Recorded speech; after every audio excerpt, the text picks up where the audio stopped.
expenditure has been programmed in line with the expected cash flows and timing and capacity to access external financing. Therefore, the following principles have been considered in programming the expenditure limits of the first quarter I'm going to give you. 1. Maintaining fiscal discipline by ensuring that expenditure commitments are aligned with the available financing and the approved fiscal framework. Number 2, directing public resources towards high-impact interventions that promote economic growth, job creation, and improved delivery of public services. 3, promoting efficiency in public spending by limiting non-essential expenditures such as workshops, travels, while protecting priority programs and strategic investments. 4, sustained financing to wealth creation and highly critical priority actions within the ATMs. 5, the need to sustain investment in the enablers of growth, particularly security, infrastructure, and human capital development. In this regard, for ongoing projects. And 6, promoting the minimum required critical operational expenditure to cover fixed costs for all ministries, departments, agencies, local governments, and missions abroad. That will ensure continuity of government programs and providing adequate resources to finance preparatory interventions for successful organization of FY-2026. The objectives of this press briefing, therefore, are threefold.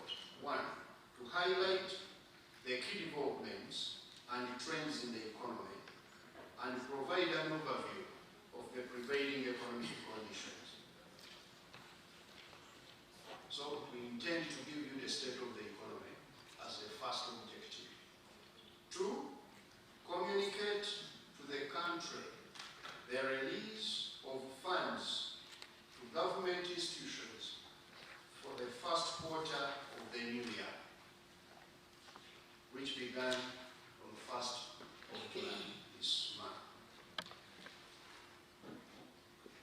3, provide guidance to accounting officers on the execution of the budget, since this is the first quarter of the financial year. I will start with the state of the economy. Uganda's economic performance remains robust, and the outlook is optimistic for this financial year and the medium term. Growth is accelerating, inflation is under control, the shilling remains strong and stable, exports have hit record numbers, and investor confidence is rising. For example, the economy has sustained steady momentum, growing at 6.4% in real terms last fiscal year, up from 6.3% the previous year, driven by stronger aggregate demand and continued implementation of government initiatives, particularly the PDM and UDB financing. These have expanded access to affordable credit and seed capital, and we are seeing good growth coming out of these initiatives. Real GDP growth is projected to accelerate to 10.2% this financial year. We are starting this month, supported by fast oil production, which we expect later this year, ongoing investment in the ATMs and enablers, stronger export growth, a stable macroeconomic environment,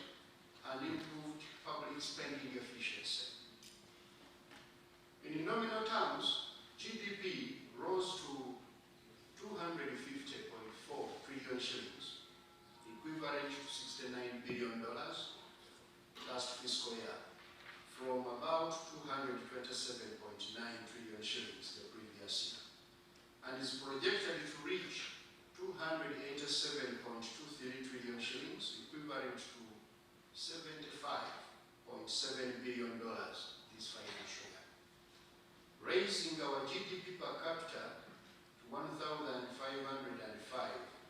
from USD 1,520 last financial year.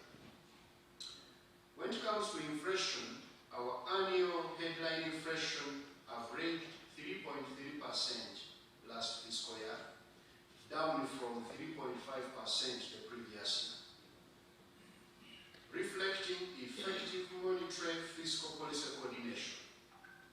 Inflation ticked up from 3.2% in May this year to 3.7% in June, largely due to higher transport and energy costs from the rising international oil prices amid the Middle East tensions. But overall, price pressures remain broadly contained within our medium-term inflation target of 5%.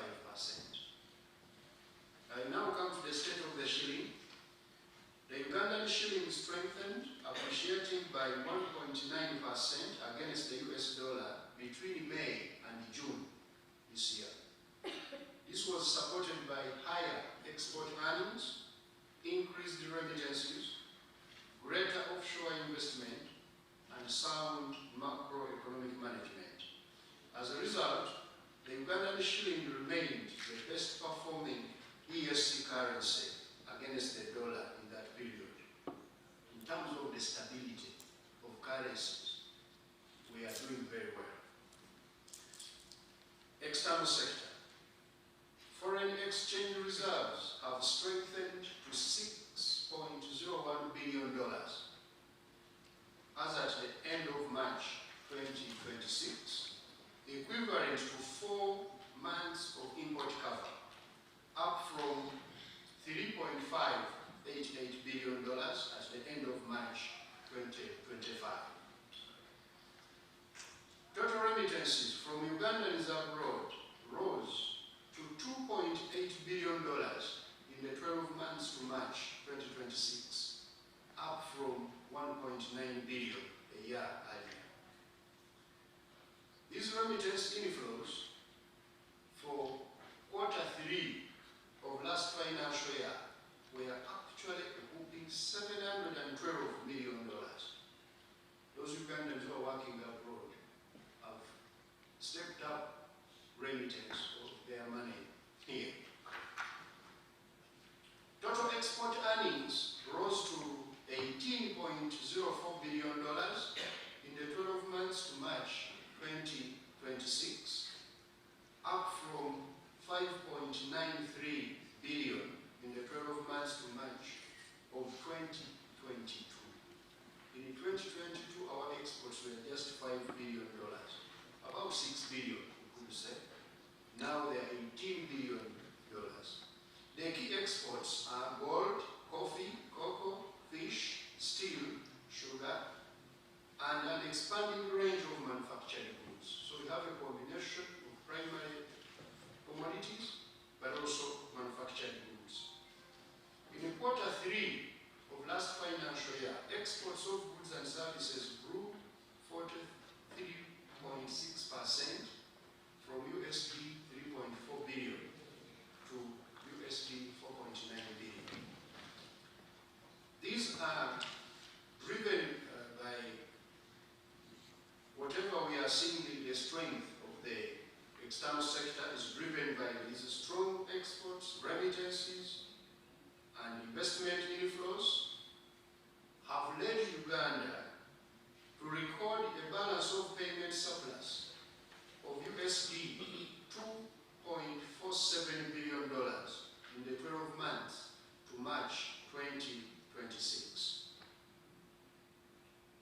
What are we saying here? That because of our strong export performance and increased inflows from remittances and the foreign direct investments and the portfolio investments, have seen our balance of payments, overall balance, to become a surplus, and a surplus of $2.47 billion in 12 months.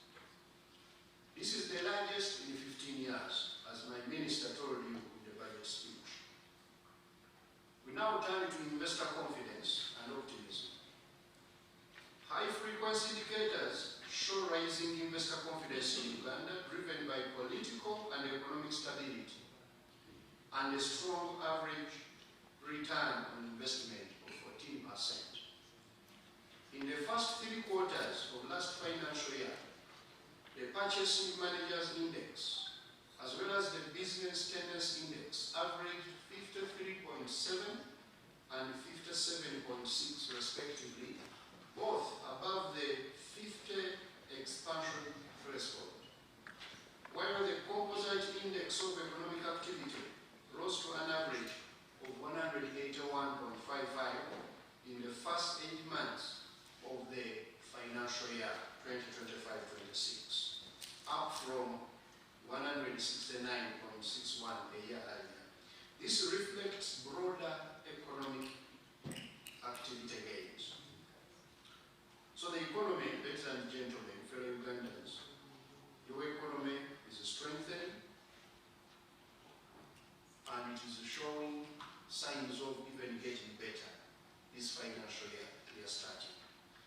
I now turn to the money we are going to release today to all government institutions to run their activities.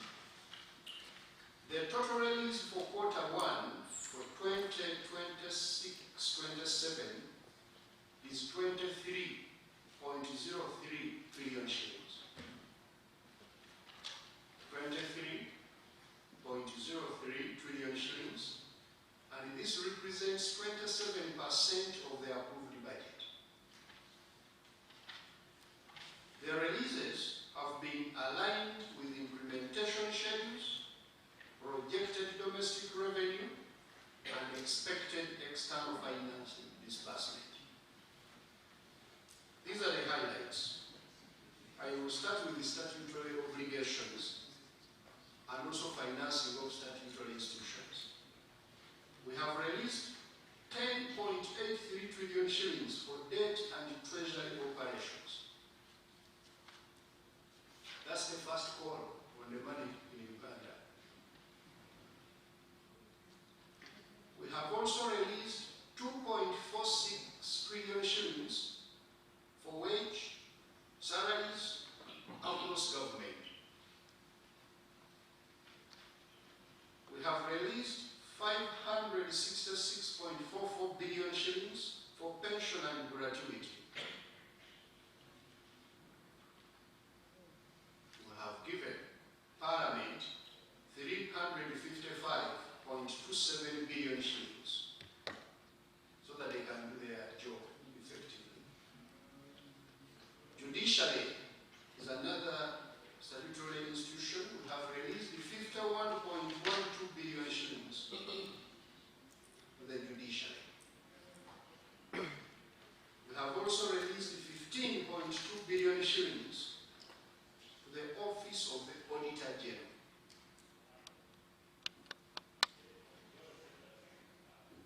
I now turn to the spending on the growth drivers. That's how these days we plan our budget. The ATMs. Agro-industrialization has been allocated or released 289.6 billion shillings. And this is for mainly agro-industrial research and innovation, for the operations of the ministry, but also to fund critical agricultural programs across the value chain. Tourism. We have released 65.9 billion shillings for tourism development and promotion, including Explore Uganda Drive. That money is mainly for supporting UTB to market Uganda. We have released 50 billion to the Ministry of Energy and Mineral Development strictly for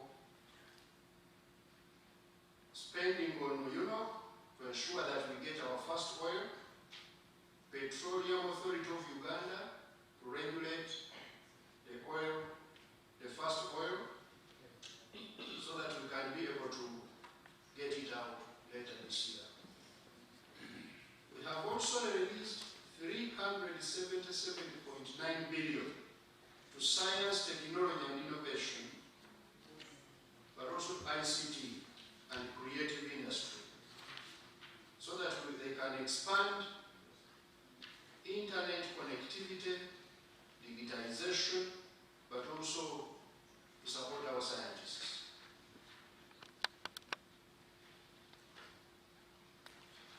I now turn to the enablers of the ATMs. After the ATMs, the enablers.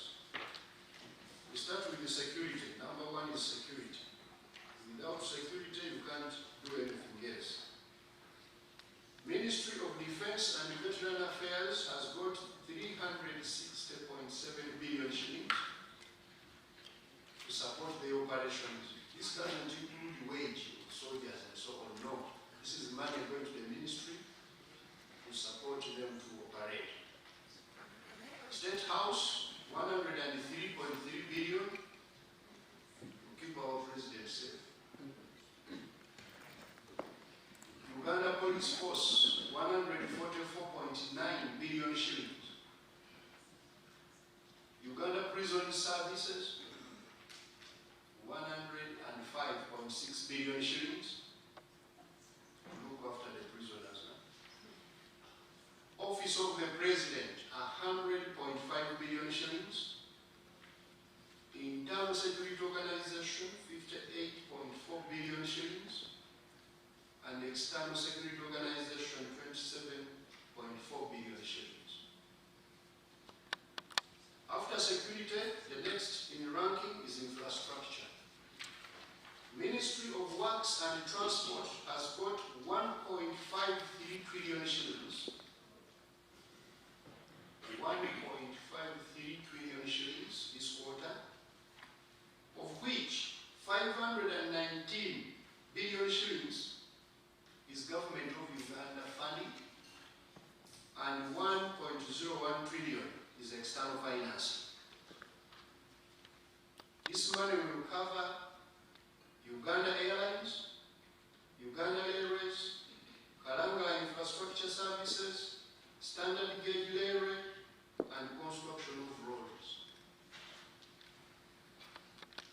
Ministry of Energy and Mineral Development has got a total of 609.4 billion shillings, of which 277.2 billion is Government of Uganda and 332.2 billion is externally sourced financing.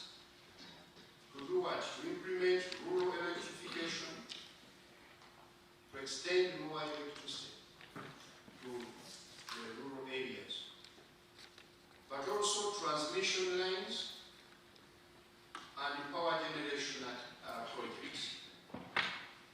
Kampala Capital City Authority,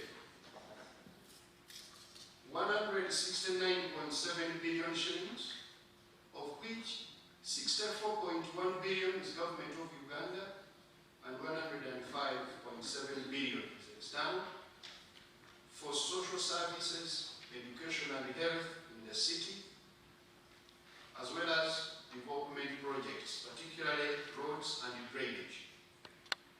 I need to be clear. In this quarter one, we release less money for development. It is a quarter of planning the procurements. So we go slow on releasing money for development. They will get more money in quarter two.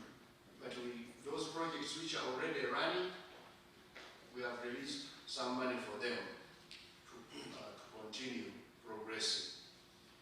The Ministry of Kampala Capital City and Metropolitan Affairs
shillings.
Delays and inefficiency. Detailed policy and administrative guidelines have been communicated to all accounting officers through the budget execution circular issued today. The following are the key reforms. Number one, strict enforcement of budget discipline and accountability rules. There are 5 rules which have been issued to all accounting officers and other officers of government who come anywhere near the budget. Number one, no budget, no commitment. That's the first rule. Any entity which commits government without a budget going forward is going to be very harshly handled. The accounting officer and other officer. Rule number 2, supplementary budget is only for exceptional purposes as the law provided. Rule number 3, zero tolerance for domestic arrears. Rule number 4, no ready project, no budget. And rule number 5, no wage provision, no recruitment. Violation of these rules will attract severe sanctions as set out in the Budget Discipline and Accountability Charter. And these measures will restore budget credibility, improve payroll accuracy, prevent new arrears, and restrict supplementary budgets to genuine unforeseen needs, not poor planning. The second reform, counterpart funding management will be centralized at the Treasury to protect financing for priority projects. Going forward, the entities which are implementing projects will not have any more discretionary powers over counterpart financing. Number 3, a contributory public service pension fund will be implemented to ensure fiscal sustainability of government pension liabilities. We have starting this year, a contributory public service pension fund. We, the officers of public service, will contribute as government also contributes. It's a merely major necessary going forward. Number 4,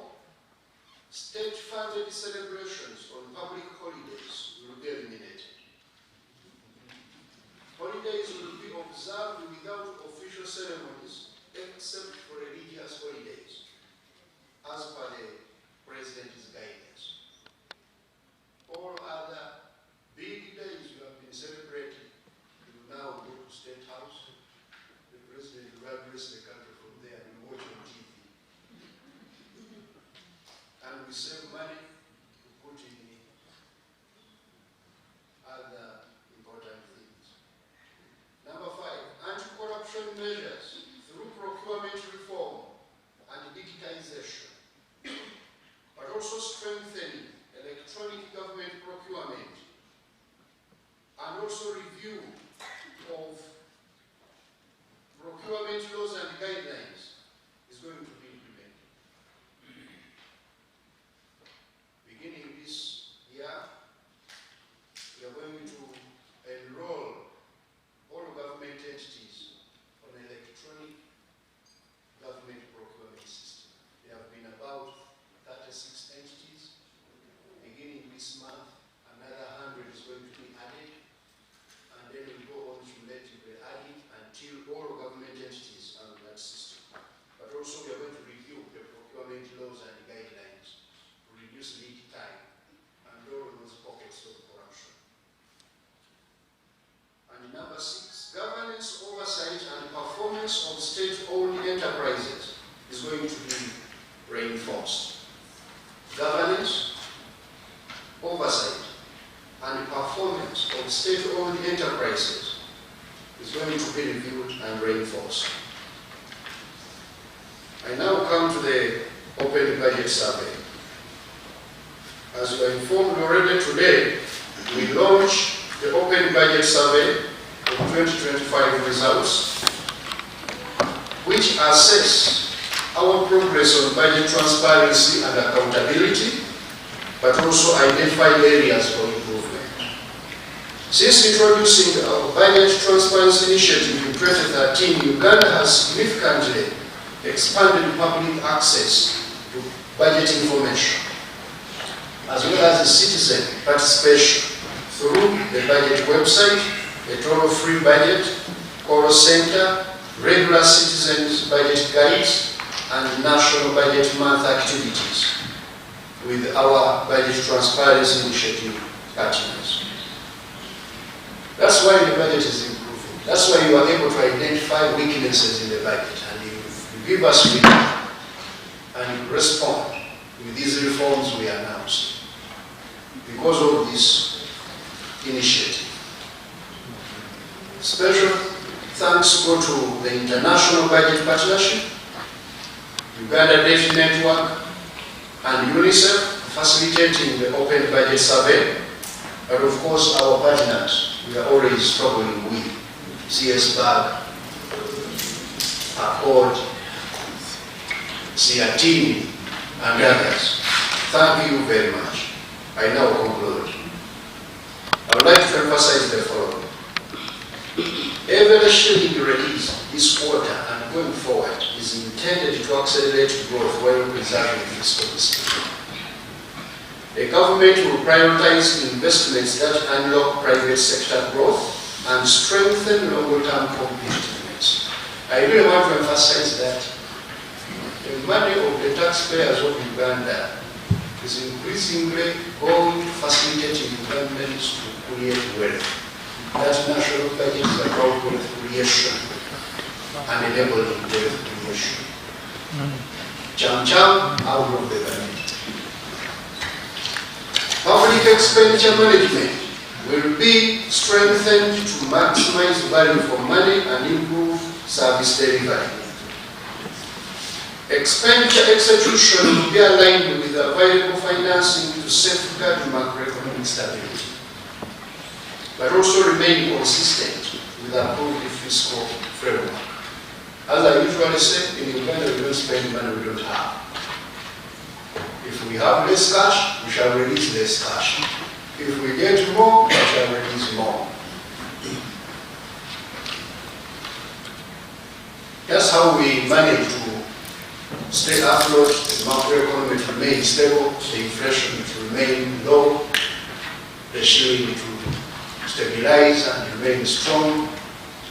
But its functions. Reforms to improve the ease of doing business and attract domestic and foreign investment will continue to be implemented.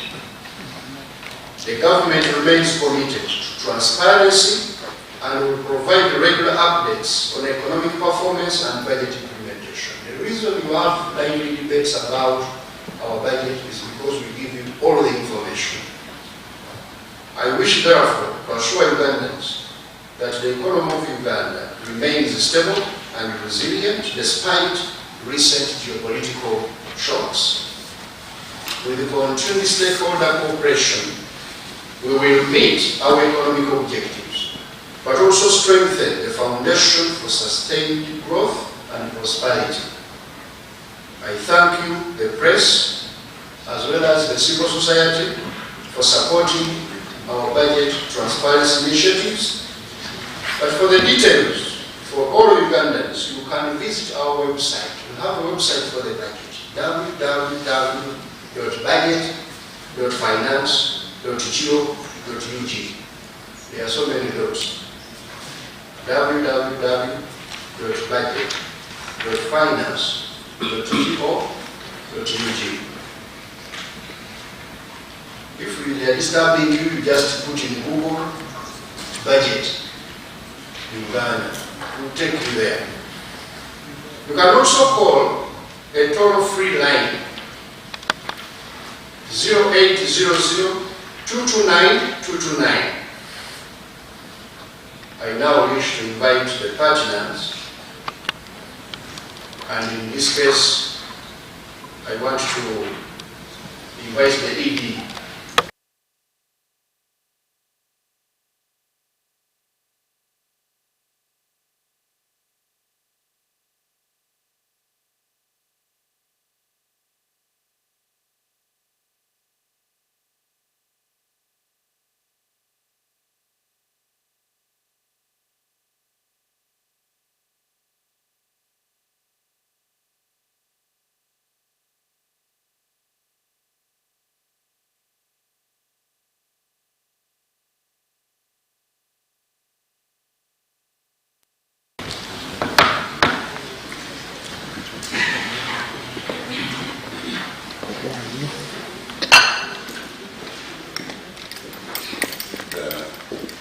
Thank you,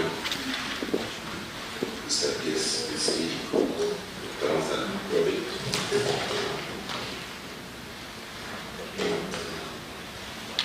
Representatives of the development partners, Secretary and many others. If there are any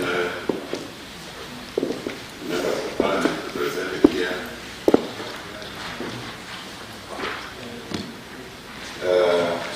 the chairperson of the Indian board was supposed to be here, but presented by the board member, Mr. Walter Kwan. Officials from the Ministry of Finance and other government agencies. National Budget Month partners, fellow members of civil society organizations, the media fraternity, ladies and gentlemen. My name is Atmaza Patrick, as mentioned by the PSSD. I warmly welcome you to the launch of the 2025 Open Budget Survey report for Uganda. We are grateful that you have joined us for this important event.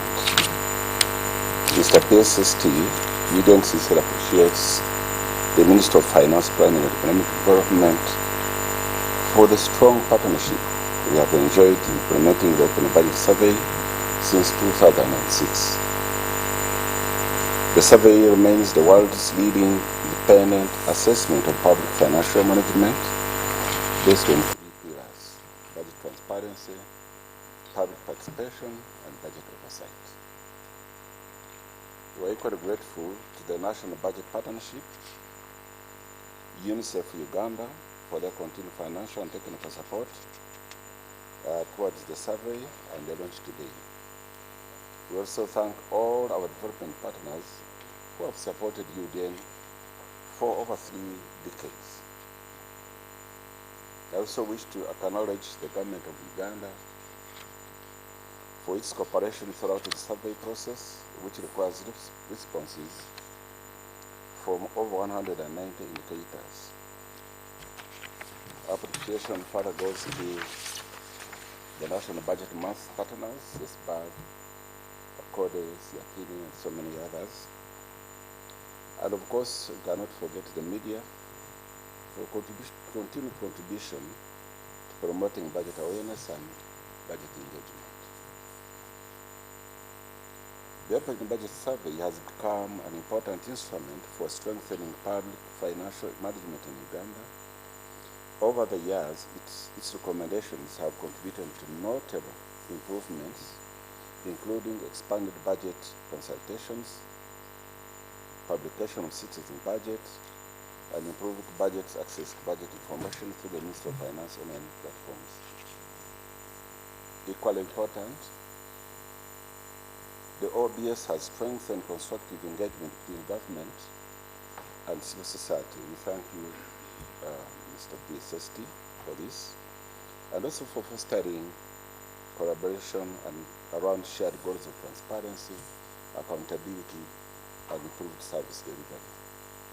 In the same spirit, Mr. PST, it has promoted transparency and accountability. We also appreciate the Minister's official announcement today of the Q1 expenditure results for the period January to September 2026-2027, because this timely declaration of budget reserves is an important step in enabling Parliament, local governments, civil society, media, and citizens to monitor public expenditure and support effective service delivery. The 2025 survey presents both progress and areas requiring some bit of improvement.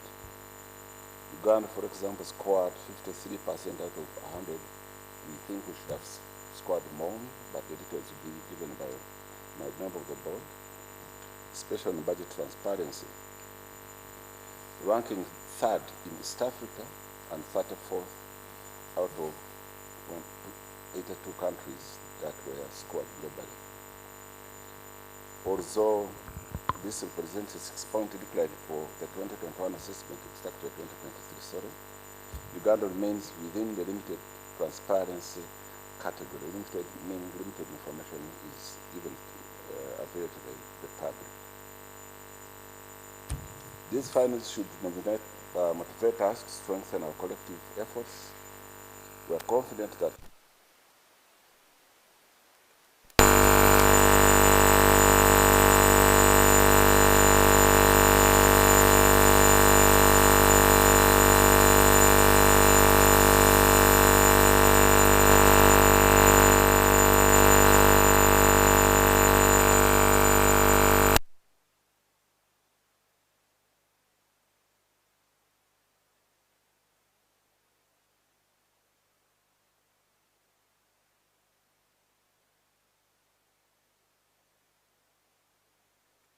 upon all stakeholders sustain this collaborative spirit as we implement the recommendation from this year's survey. I thank you. I wish you good elections for God and my country.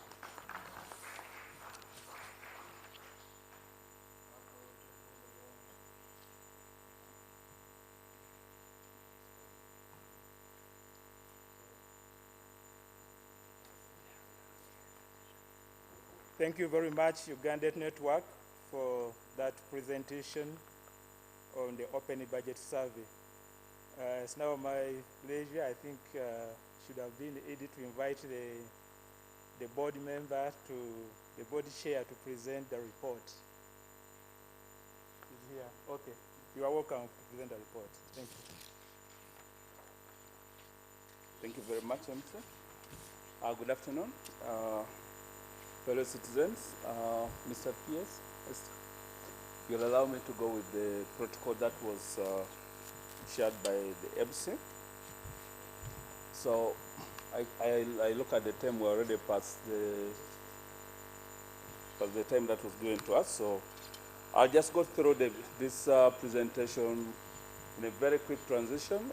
Just one, because I know we're all going to get a copy of the report that will be shared.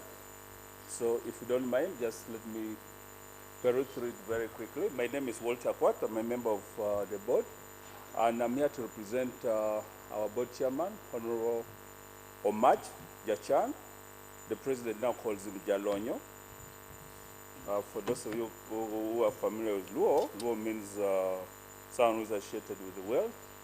And I think, like the PSST was saying, he has been one of the beneficiaries of the wealth creation projects of this country, so leading to the transition in this name. Mr. PS, as Edie mentioned, first of all, we appreciate the partnership that we have been enjoying with the ministry. There was closed space from the ministry, so we want to applaud you for that.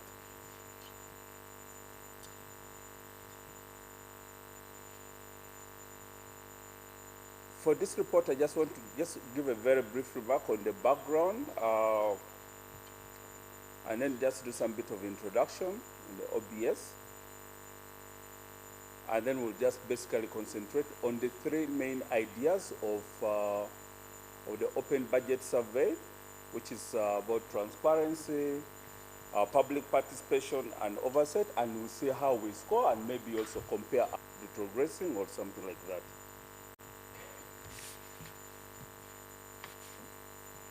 So just for a background, government budget decisions have got important consequences for all people in society. And when I look at the audience here, we are all basically taxpayers. So I'm sure that these issues affect us because issues to do with budget, you have to think about how do we raise these funds. You're talking about taxes, you're talking of how the services that we get from our funds. But importantly, we're also talking about other issues like debt.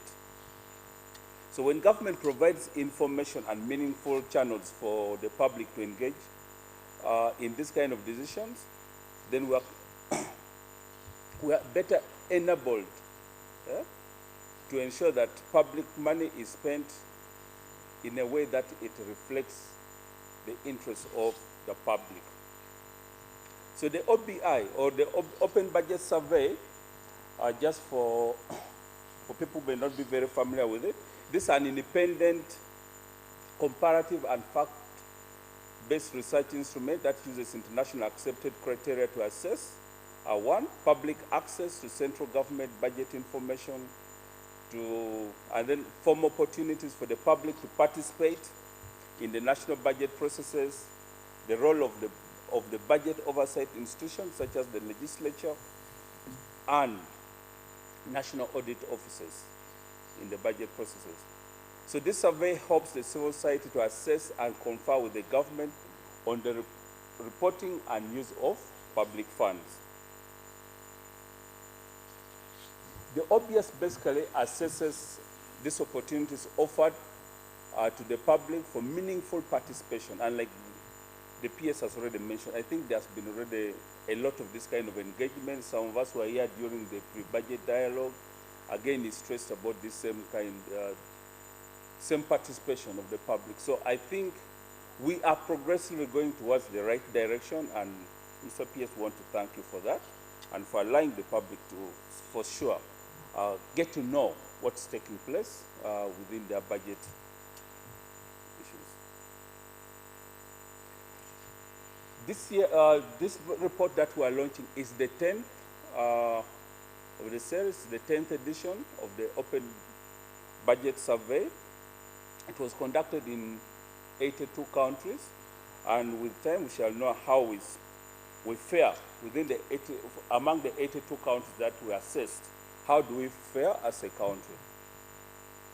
Like I mentioned, there are mainly three issues, three areas that are assessed. I will speak first on the part of transparency.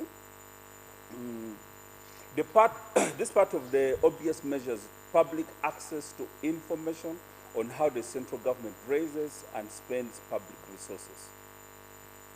Whatever budget, just take this budget as a family budget. when you have a family budget, one, your family must know how you are raising the money that the family will spend. But also, they need to know where are we going to spend this kind of thing. So that's the same scenario with our national budget. So we need to know how we are raising this and how we are spending as a country. So the information that is provided to the public enables us to do this kind of assessment to know, in terms of transparency, how have we done in a scale of 100. So the scale normally between 0 to 100. As a country, we have scored 53 out of 100. And within the categorization of the scores, we're in the second category. The first category is from 61% or 61 to 100. We are below that, marginally below that at 53. That means we still have limited information. We have not provided enough information that the public would want to access. The key stakeholders, like MPs and all these kind of categories.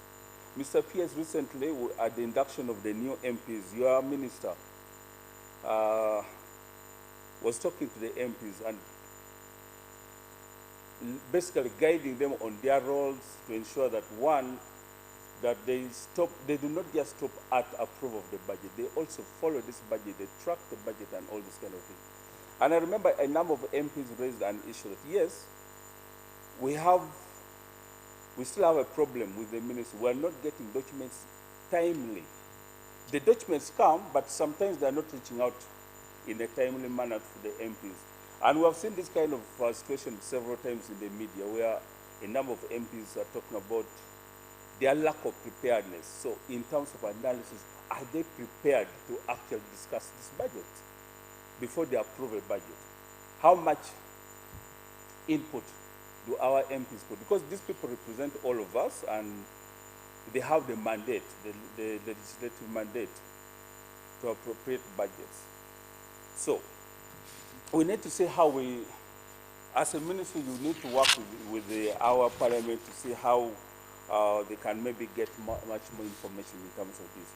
But also you'll notice that I think there's still some sectors in the budget that we have not shared effectively. I know some of them are very sensitive, and I'm not going to ask you to share that, but if you look at our budget for 2026, 2027, about 85 trillion. Of that, 2.6 trillion looks small, but that's about 3.1% of our budget. It's within classified. It's a classified budget. And for sure, as members of the public, we have no idea what this money is used for. Yes, we need our president to be safe. We need our national installations to remain safe. But is this classified money or the classified funds going specifically for what should be classified? Those are some of the things that we still need to. So I know we should definitely be hitting above, because if you look at our score in the previous years, we have been doing very well in terms of budget transparency, and that's something that we need to work hard as a country to ensure that we attain this. In terms of transparency, like I mentioned, with our 53% score, we are ranked third in East Africa. That's behind Rwanda and Kenya.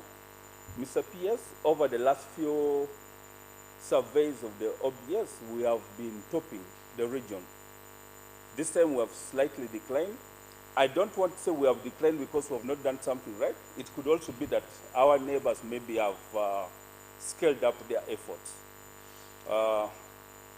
But something that we for sure need to improve on, so that we go to the first category of adequate information being available to the public.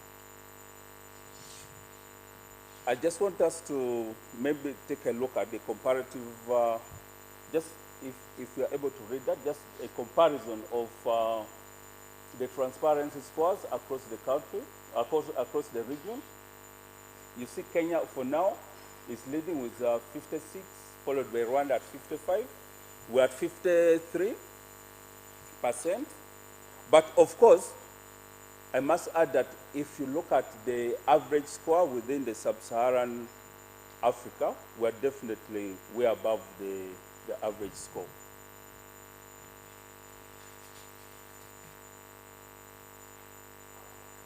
We just have a few recommendations, which we are going to read maybe in the report. But of course, Mr. Pierce, again, like you mentioned,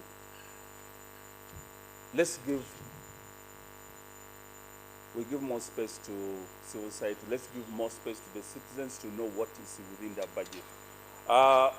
When you find civil society members going out to track spending and all that kind of thing, I think it's something that should be applauded and should be welcomed by all of us, because it is, at the end of it, it's for the benefit of the country. And then maybe just to take us through, like I mentioned, we have been scoring way above our regional colleagues. If you look at the past scores for the last 5 cycles, we have come from 62 in 2015, went to 60, 58, 58, 59, and this year we have slightly dropped by about 6 percentage points. If in comparison, Kenya in 2015, Kenya was at 46. Rwanda was at 36. So we need to go back to where we obviously belong, and compare maybe with the top performer in Africa, which is South Africa. Then when we look at the second idea, which is the oversight, budget oversight.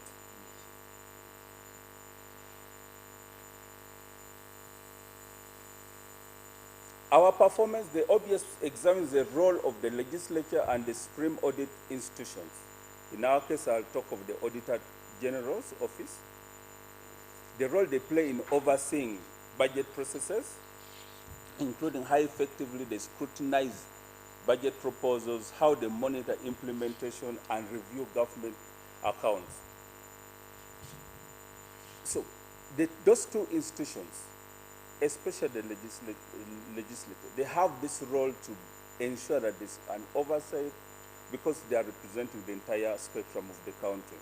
But you cannot perform your oversight role when you do not have adequate information. I think that's one area where the MPs need to get more capacity. Yeah? So that, one, they are armed with adequate information, but importantly, they are facilitated and given capacity to be able to play their oversight role. In terms of the score, we are doing quite well.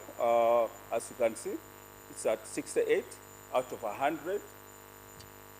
For the audit, overall, legislature has scored 64%, and that's actually an increase from the previous score, which was at 61%. And then for the audit oversight role, it is doing very well. We have scored at 78, and I think that's a very good image for our country.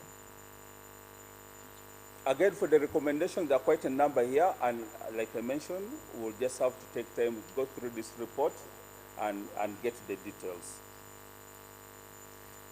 Public participation. The obvious assesses the formal opportunities offered to the public for meaningful participation in the different stages of the budget process. It examines the practices of the government, of the central government executive, the legislature, and the Supreme Audit institutions using 18 equally weighted indicators. Basically, that's for the scoring. Uganda has a public participation score of 28. So we are within the 3rd categorization of the scores at 28, which is very minimal. So this is an increase from the previous year, which was 15. So this is, in terms of the obvious, this is the one area that has still very much struggled within this country. And yes, we need to do more, I think, to involve members of the public. The efforts that you have already mentioned, the efforts to bring all spectrums of the of the public to get to know the budget. I think there's a translation for the PWDs, the Braille budget. We have some audio translated budgets, but there should be more platforms so that every Ugandan, every citizen has got access to information about the budget, how it is spent, and so that we build that kind of awareness. Public participation over the years has been ranking very, very low. If you can see from our graph here, in 2017 we were 28, we slumped to 22, slumped further to 19, slumped further in 2023 to 15, and this time we have marginally, of course, risen to 28. But like I said, it is still way, way below our target to have adequate, which should be at least above 61%. We have looked at some of the, this report has analyzed some of the key areas for public participation. Please get the opportunity to go through the report in details and you see. But importantly, I want again to look at a comparison with the region. How are we doing as Uganda vis-a-vis our neighbors? Again, Kenya tops in this area. At 44%, they're way above us, almost doubling the country. But if you look at the average score for the sub-Saharan Africa, we are way above the average of 16. But that should not be a reason for us to rest on our laurels, because in any case, we have scored quite below. We have quite a number of areas here of recommendation. Again, I will refer you back to the report in details. But importantly, just allow me to mention the engagement of civil society, their participation, because this is one area where the civil society plays a crucial role. And like the ED mentioned, we want to thank you, Mr. PS, because this is a platform that the minister has worked so hard to elevate, and we do not take it for granted.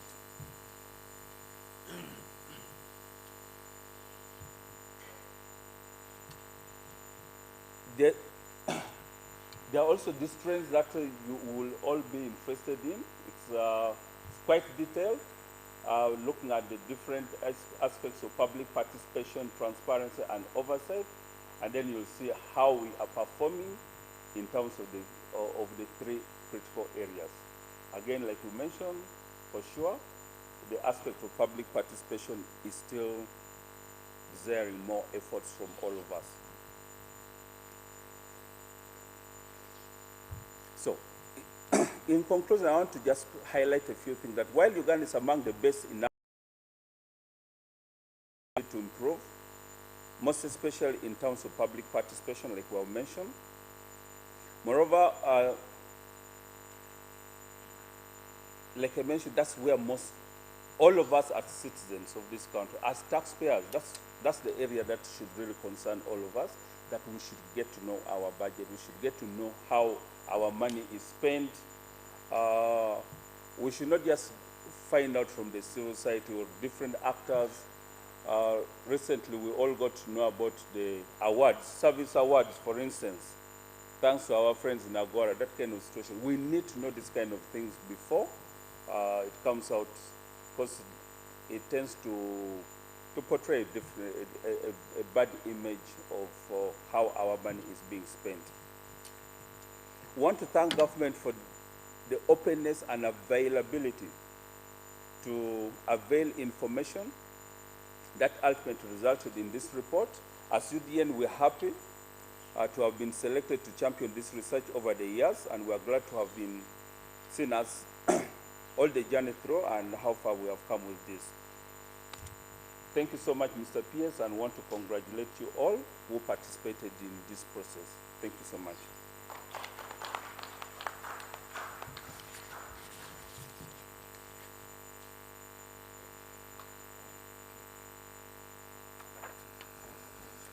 Thank you very much again, UDN, for those insights into the Open Budget Survey report, and I hope they are very useful for the Ministry and all stakeholders.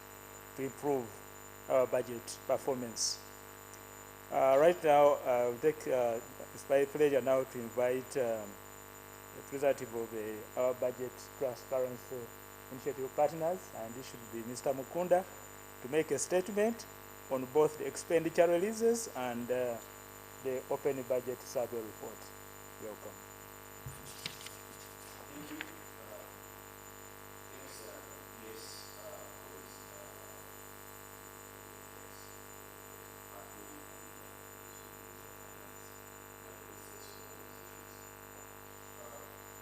Chair, about the first one is that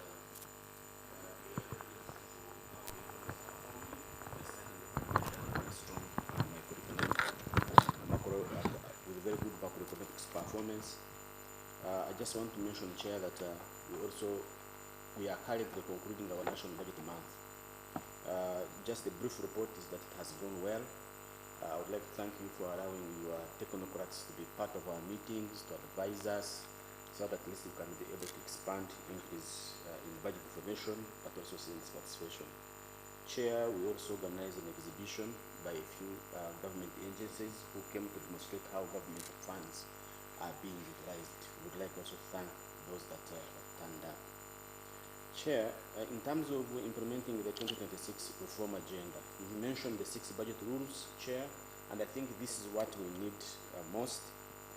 But important also, Chair, is that a number of in the budget speech, there were a number of reforms that were mentioned, especially on parish development model, turning into a sustainability financial ecosystem. The Minister talked about it, but also evaluating public investment based on results. We think that is very important. But the public deserves some answers on some of the questions, Chair. One is that when are we starting these reforms? Who is accountable for on each and every of these commitments? How is our success going to look like? And what should we expect when things are not progressing the way we want? We are now in the period where we know that Parliament currently is under investigation. The Second Expressway as a highway is also under investigation.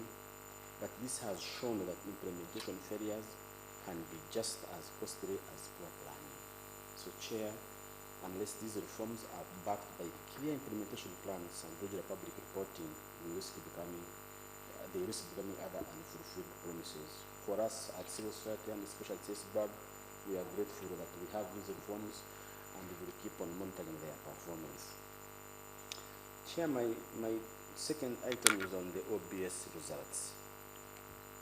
As a partner, this hurts, because as I speak now, I'm not as a critic, but as a partner. As a partner, these results hurt because very few countries can point to the relationship that exists between this ministry and civil society organizations. The program working groups, the National Budget Month, the regional workshops, the budget website, the hotline, and even these are mentioned in the report as best practices. But to score 53%, Chair, this is really below the belt. And let me be clear, we are not here to blame the ministry. It is also our failure to our civil society organizations. This is a joint failure. We are in this room, we are consulted together, we engage, but the standards have set. But this is fixable, Chair. 2 documents dragged the score down. The executive budget proposal, whose content fell 41%, and the citizens' budget document that was published late. These are not problems of the money, they are problems of attention. The rest of other benchmarks remain very strong. Our pre-budget statement is at 89%, end of year reports at 96%, enacted budget at 78%, and our oversight score is 68%, is the strongest in the region. What slip can actually be brought back? Therefore, Chair, I'm just asking only one ask from you, that you task the Budget Transparency Initiative to review the OBS 2025 report.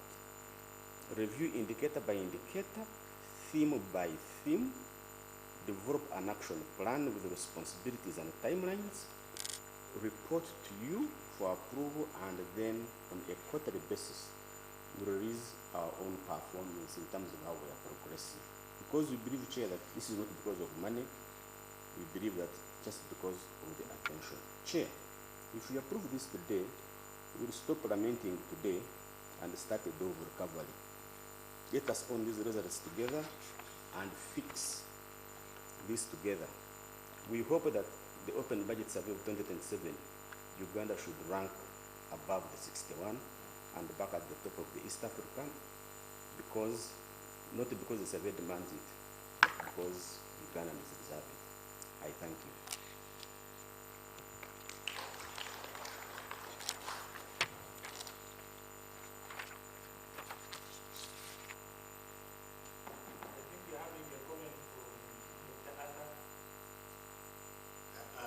Thank you very much, SST. Thank you, UD, for the report. Mine is to appreciate the Ministry of Finance. The performance amidst global uncertainties.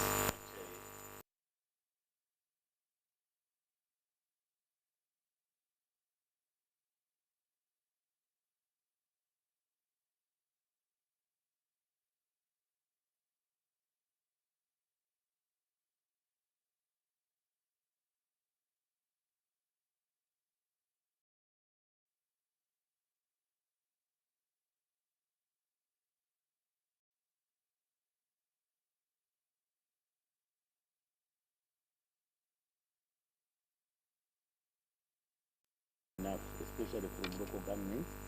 I think we need to help local governments to absorb, improve their absorption capacity, or look for what is the problem, why can't this money be absorbed to improve service delivery.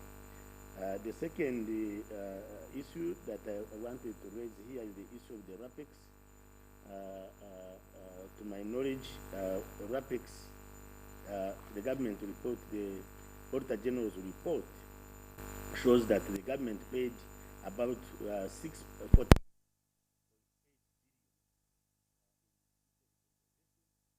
terminal benefits to around 1,389 employees who were subsequently reabsorbed into other government roles. Are there plans for the Ministry of Finance to recover these monies? Because these people were given their terminal benefits but then reabsorbed. Does that end there? So we are going to recover the money and utilize it. The other issue, PS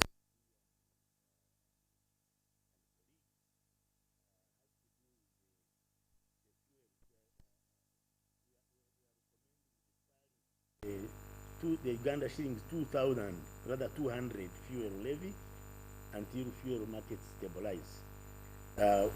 We appreciate government's effort to strengthen domestic revenue mobilization through the proposed 200 Uganda shillings per litre levy, but we think that in the current situation where oil prices are still very high and they affect the whole economic body politic, we would recommend that this is deferred until when global oil prices stabilize, and then you can implement it.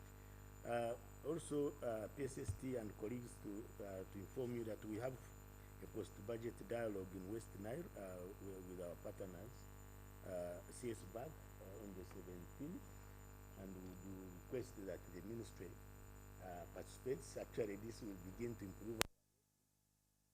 This is the whole of West Nile. Yeah, to be able to explain to the citizens of that West Nile. Yeah, but also I wanted to,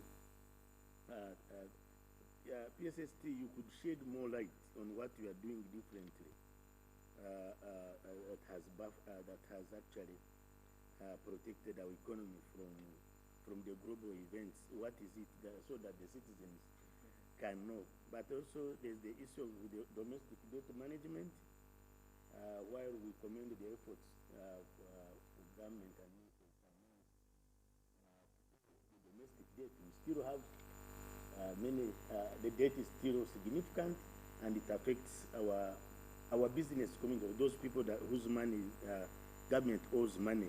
I think we need to also deal with that. We also want to appreciate the Ministry of Finance, of course, and government for increasing financing for climate change. Because you would not be able to achieve your tenfold economic growth strategy, the ATMs, without investing, since Uganda is an agriculture-based economy. So increasing financing for climate change is commendable, but it's still a drop. It's still a drop in the ocean because we need about 28 point something billion dollars to have adequate funding. So focus on that, then we'll be able to achieve our aspiration. Thank you very much.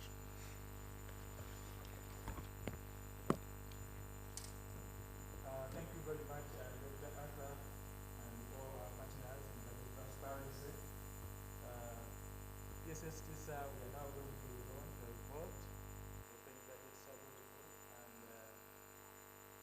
we are going to invite you here to launch officially the report. And our partners, Uganda Network, the High Table, all of us are going to come here and sign on this document this side. So I invite you to this report.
So,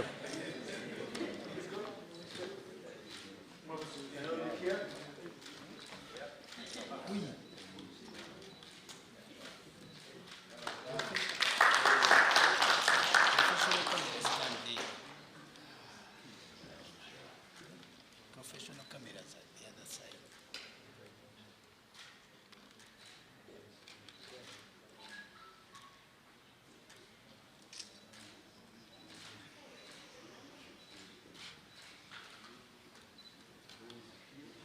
The board members of UDN and the ED,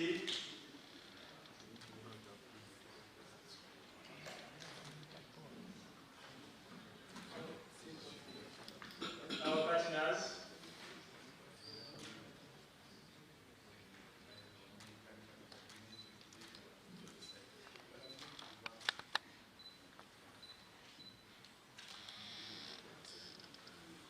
Mr. Julius Mukunda and Dr. Arthur are going to sign.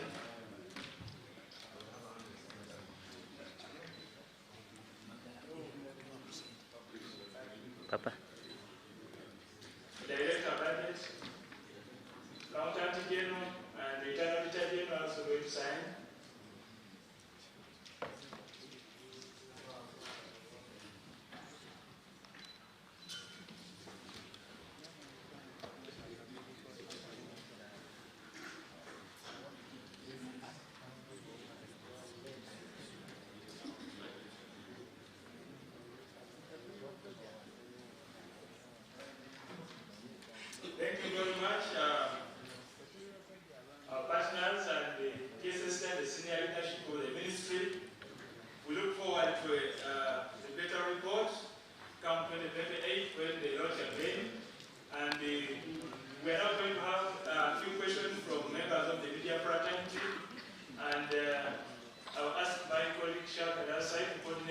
you have any questions,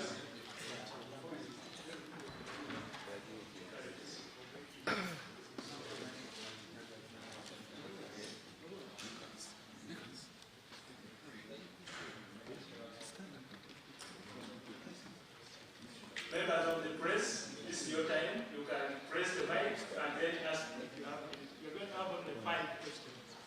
Yes. My name is Fred. Your name and media house and then... Yes, my name is Fred from LT. My question is about this money in this department. I want to get to understand whether money for procurement of vehicles has been released, because it was a big topic last week when the minister was facing a visit to the election.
timely presentation of documents vis-a-vis availability of those documents. The documents are always available, but how timely do we provide them? Now, those who are behind this survey, we need perhaps to look at your tool again, because it could be concentrating more on the process than the outcome. I would give you advice, because I'm a researcher, and this is a survey which is intended to help us policy designers and makers to respond to an incentive. But if you have a wrong tool, you will disincentivize those who are supposed to respond, because I don't know, for example,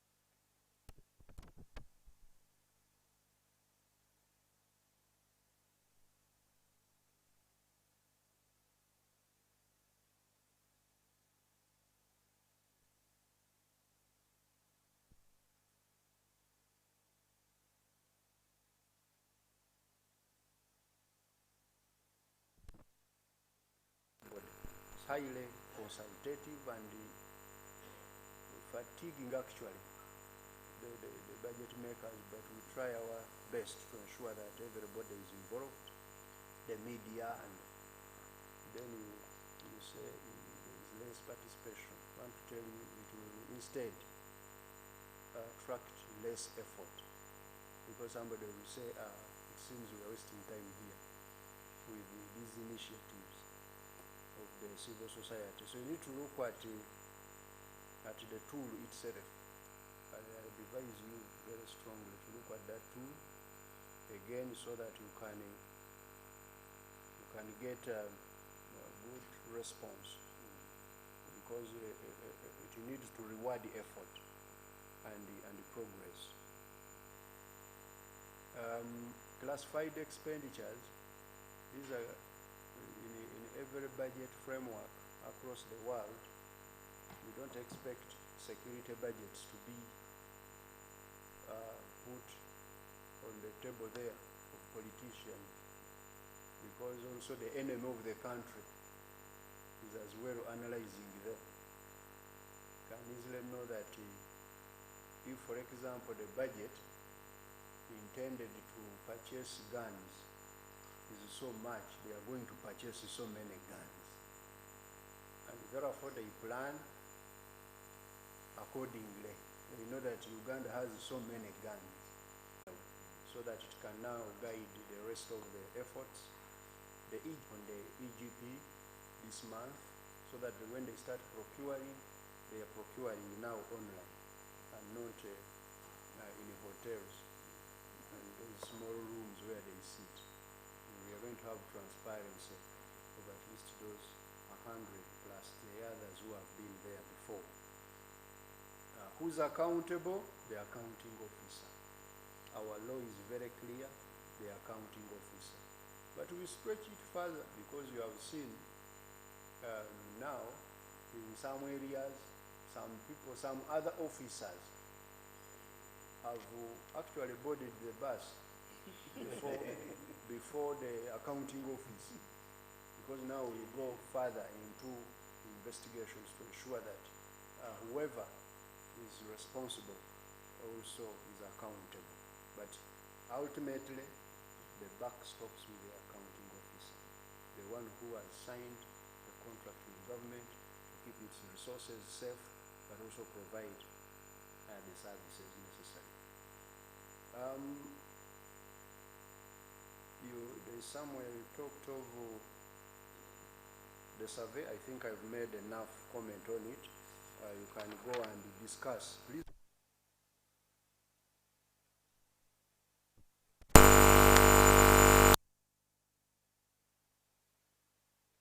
You need also to be accountable to us in terms of how do you carry out this.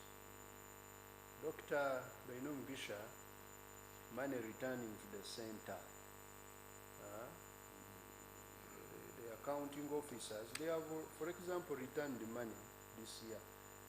Not money per se, because we don't send money except for foreign missions. We send a provision for you to spend, to prepare to spend, but the money is with us. So what you return is the expenditure limit and the warrant, but not money. The money is always with us. And some of the money has returned. I think it was Mary who was asking accountability. Those people, how did we perform? We shall give you, there is usually a lag in accountability. It's not easy to come on the day you are releasing the new quarter and you account for the previous quarter, because they are still reconciling the numbers to return that, and also for our officers to quality check those numbers. Otherwise, we can give you a number and it's not what we want to announce. So after we have quality checked all of these, we shall give you, for example, the performance of the previous year. It's not, it's in the law. We always account for things, but they have timelines, which I think DB will have to give the public, the media fraternity, our budget cycle and what is done when, so that everybody is clear on, for example, in the 4 stages of the budget, from preparation to execute, to approval, to execution and accountability. That cycle, what are the timelines? They are there in the Public Finance Management Act, and they were prepared in such a way that they were cognizant of the time which will be required to prepare those documents. That's why sometimes you say they have come late, but this is a nation, it's not a farm. A nation, to get its documentation together, it is like raising a child. Very complex. It's beyond being complicated. Raising children, those who have had children, each child is different from the other, and they are all your children. One is sleepy, another is so energetic, another is this. So government is very complex, a state. But sometimes when we are demanding things, I think that these officers you see here are managing a company. A company is very easy to manage, however big it may be. But as you know, even some companies, people find them very complex. What about a state?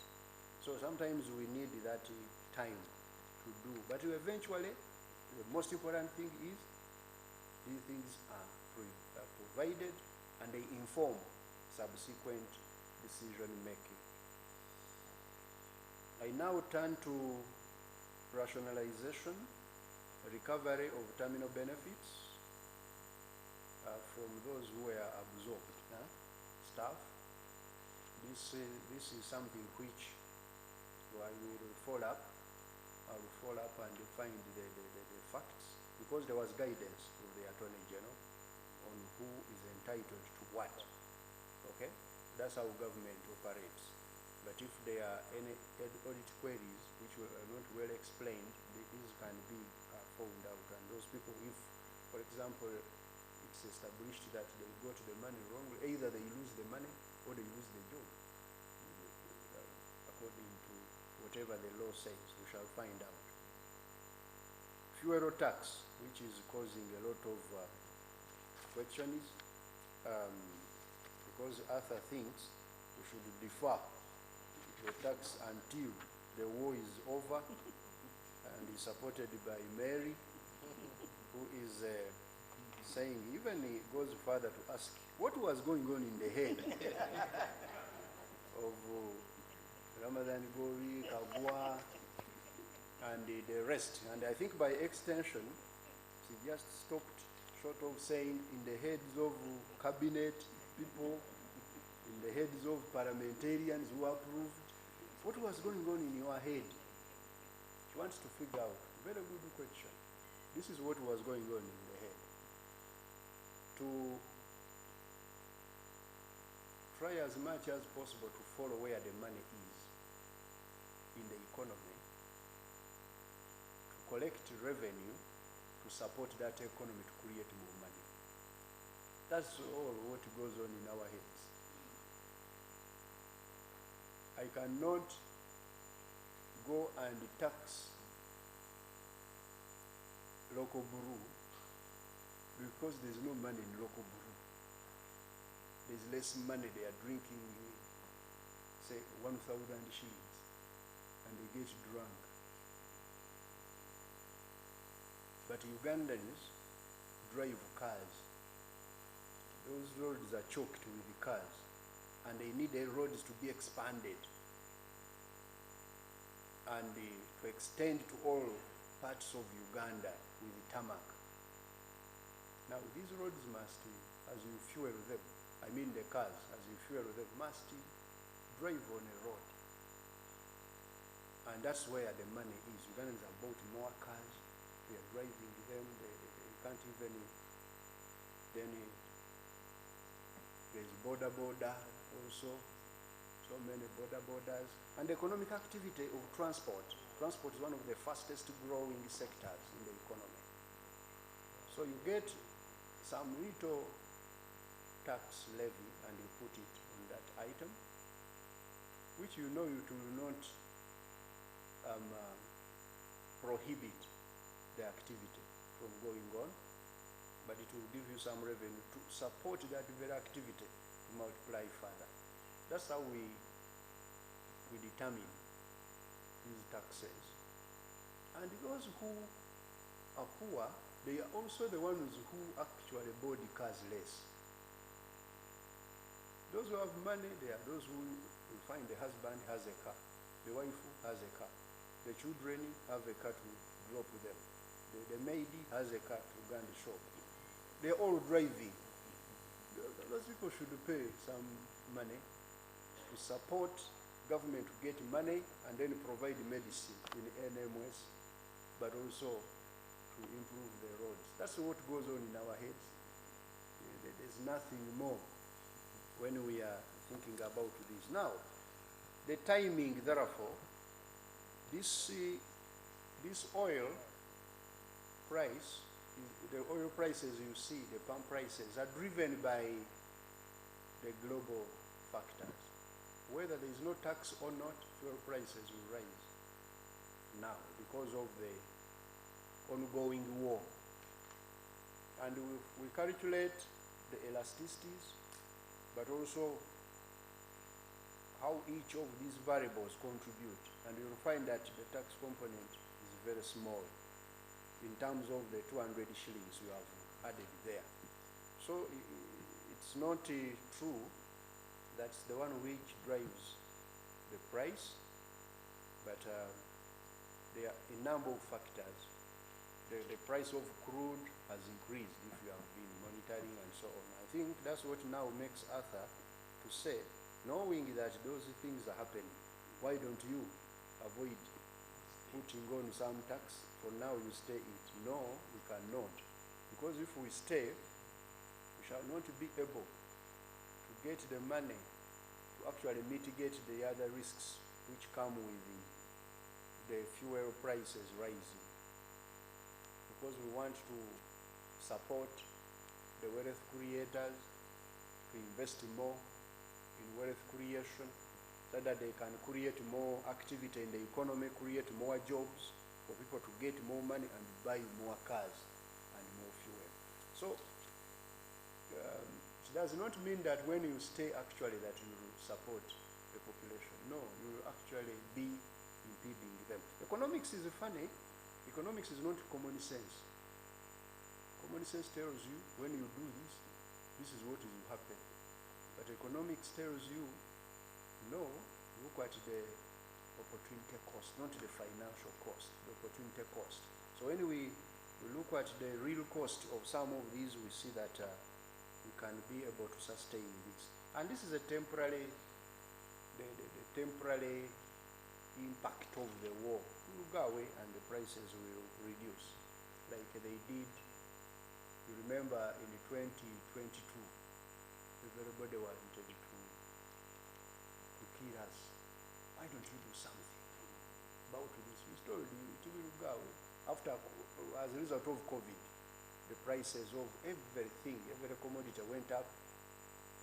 But that American government was very, very tough. Say the PS, how can you fail to remove tax on salt, remove tax on cooking oil, to do this? And I told her, if I did that, actually I will support the rich people who are owning these companies at the expense of the poor people. Because sometimes they don't succeed in taking all of the taxes to the consumer, because it will also reduce the consumption. And as you can see today, most of those prices went down. What are we doing differently to have the economy booming? Arthur doesn't even want to believe that the economy should do very well.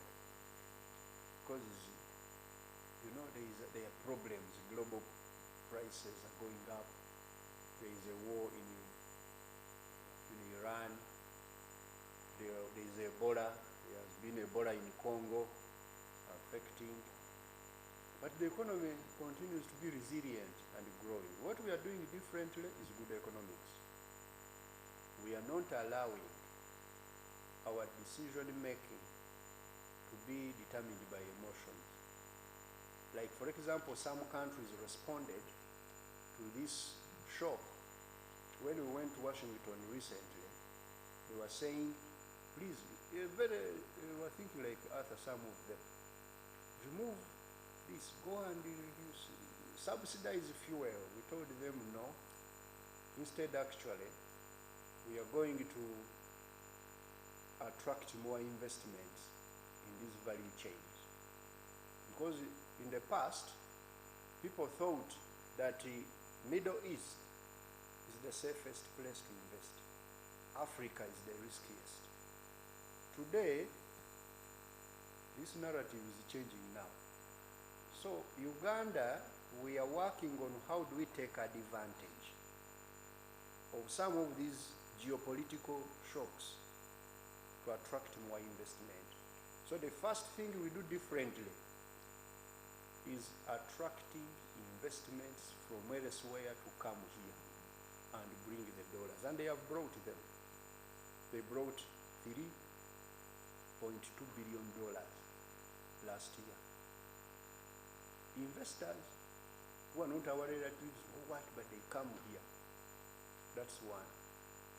Two, government of Uganda has continued to prioritize wealth creation on top of service delivery, what we call service delivery. Because sometimes what we call service delivery is consecutive. Wealth creation is what creates the economy to be strong, and the people work for themselves.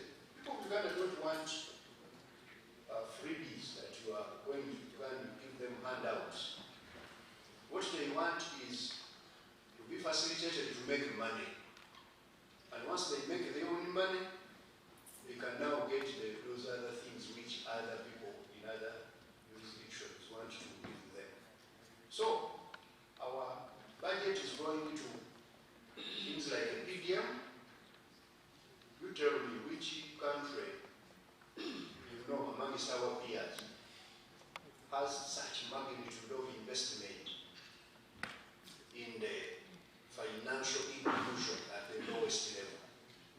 People whom everybody thinks that they are not good economic agents, the peasants, the subsistence farmers, government of Uganda has facilitated them to become business people. Look at the support we do to our investors, both local and external.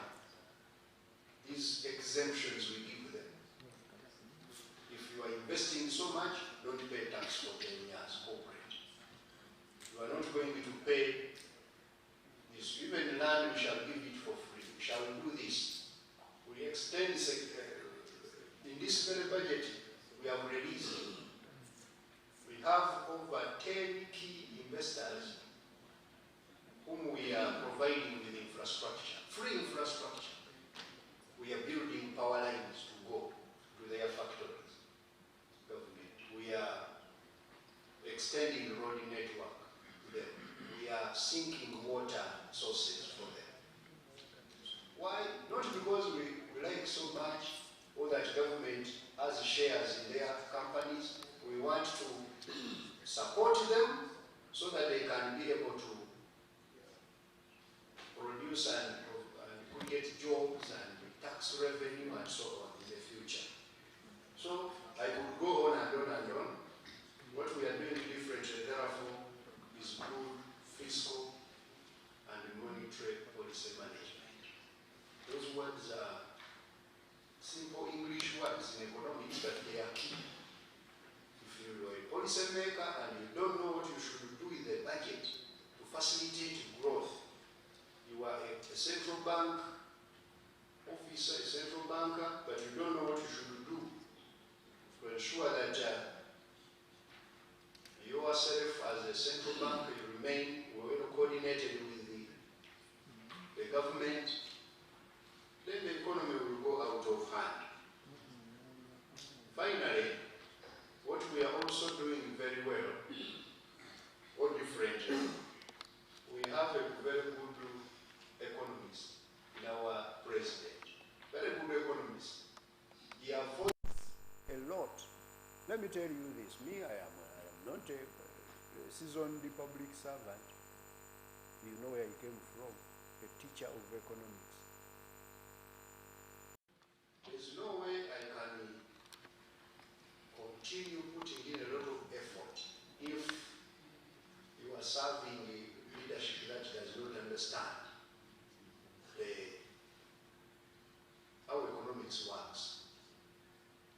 That president of ours is a very good economist. No policy reversals, no unnecessary policy interventions which are disruptive.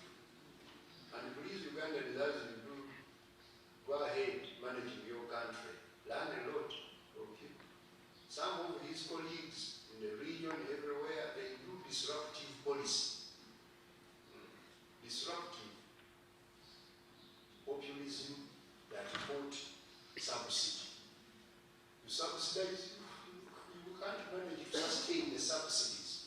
There are countries which have collapsed. Their economies are very strong economies, have collapsed Of subsidies. They started around COVID, others recently. Spending money on things which do not create wealth. There's no multiplier effect in the economy. Instead, you are handing money to those who already have money. So, it is also something which I thought I should tell you, because that's a fact. Fred, money for vehicles, yes, we have released the money for vehicles. Parliamentarians will have their vehicles. Contributory pension scheme is starting immediately. Domestic carriers, wait for Q2, second quarter. That's when we shall release the arrears. We did not have a lot of money, but we released, I think, some small, and then a big chunk of it will be in Q2. But if we manage to get revenue, we shall release. But we released a lot of money for domestic carriers last quarter. Just skipping one quarter and then we release more. Those are the things Arthur is asking. What do you do differently? Proper sequencing and management of the treasury as well. Mary Karugaba asked about the performance of last financial. I think I answered that. The lag, we shall give you this performance next quarter, and it will be, we shall have refined all our data. PDM release next quarter. We release PDM in quarter 2 and quarter 4. That's how we have been doing it. all along, to coincide also with the seasons, but also the money, the cash management available. Fuel taxes I have answered. The sanctions to accounting officer, you are saying, you always tell us we will sanction them. Who are those you have sanctioned? Mary, in government, when we do things, usually we don't want to be out there, because there can be a punishment also of naming and shaming. But also there is a punishment of relieving someone of their duties.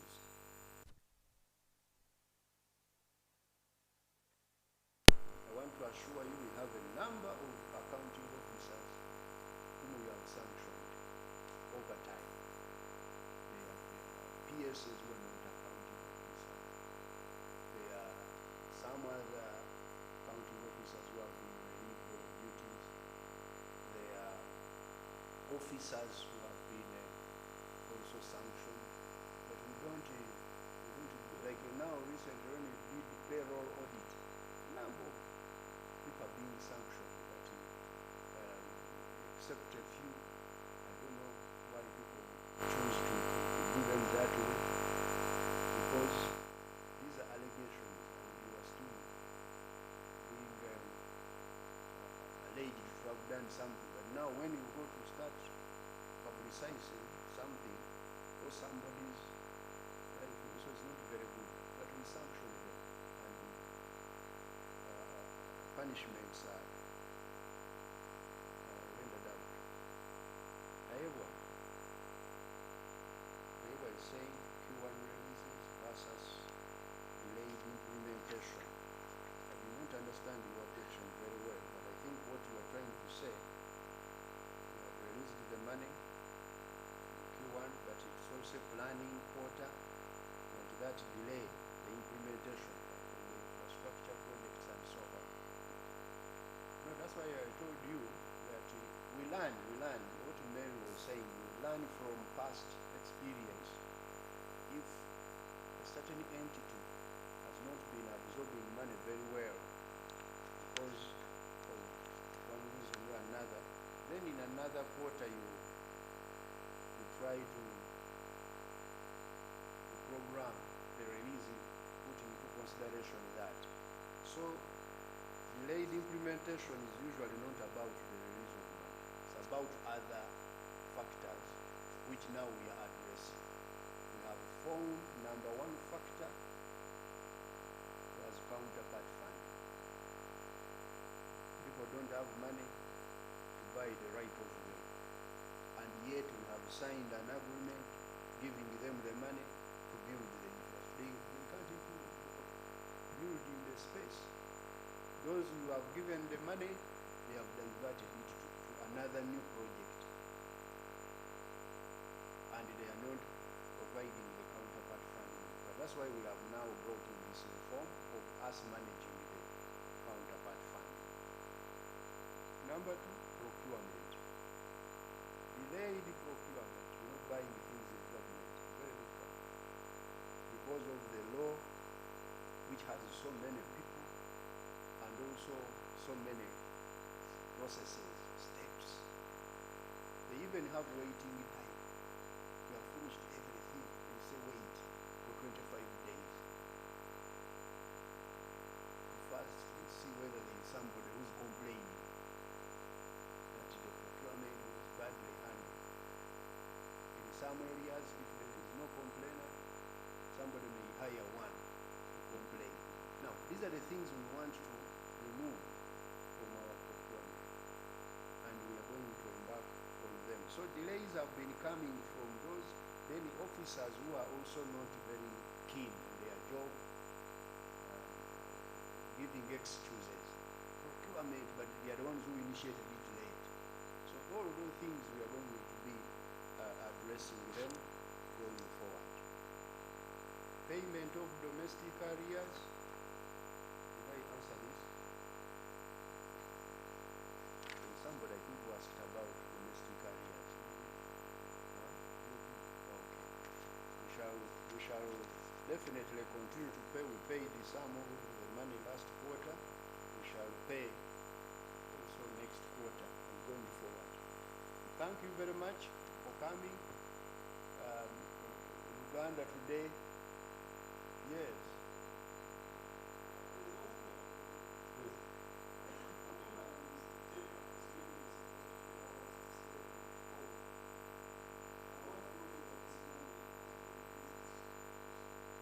Those are treasury operations now. We pay. Okay? We pay. Just wait for September. You will see. Paid. Paid. You have been tracking very well. Are you Congolese? And you are calling it our last payment. We are going to pay on a serious note. Okay, thank you very much. Have a nice day.